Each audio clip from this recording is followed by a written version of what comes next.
Now, one more thing before we go. I don't want you to miss this. Listen, here's a parting truth to hold on to. To be abandoned means you once were not. Right? You can't say that my wife abandoned me if you never had a wife. You can't say that my friends abandoned me if you didn't have friends.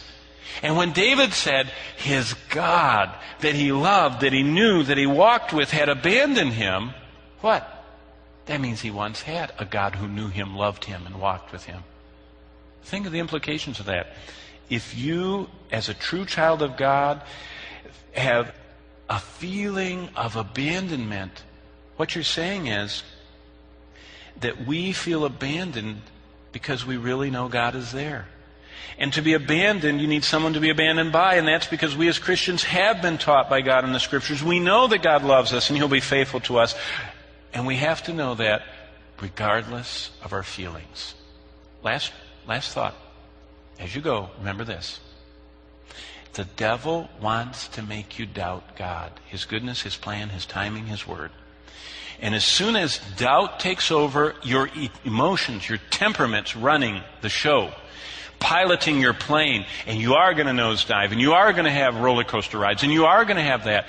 And that's when you need to start thinking about who's piloting this thing. And you need to look up.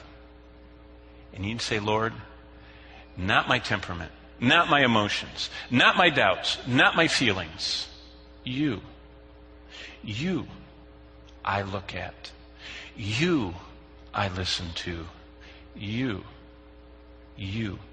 are the one who can rescue me. Later on today, why don't you read verses 4, 5, and 6? You know how it ends? David is singing to the Lord. Do you know what I see? I see this hunched over man looking and weeping and wailing and crying out, how long, how long, how long? And all of a sudden he stops and he lifts up his chin and he says, consider me, answer me, enlighten me. And all of a sudden in that spiritual moment, God gives him that presence, that power, that awareness. And by the end of Psalm 13, that started with cries of anguished abandon, he's back to singing to the Lord.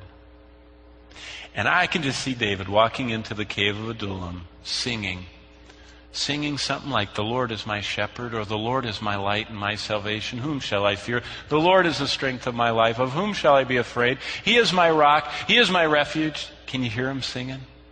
A lot of praise songs are David's words. That's what God offers in our times of feeling abandoned. Don't be ashamed. Don't hide. Don't refuse to share those feelings, because if you share them with someone who is truly a godly Christian, they will not say, oh, you shouldn't have those feelings. You know what they will say?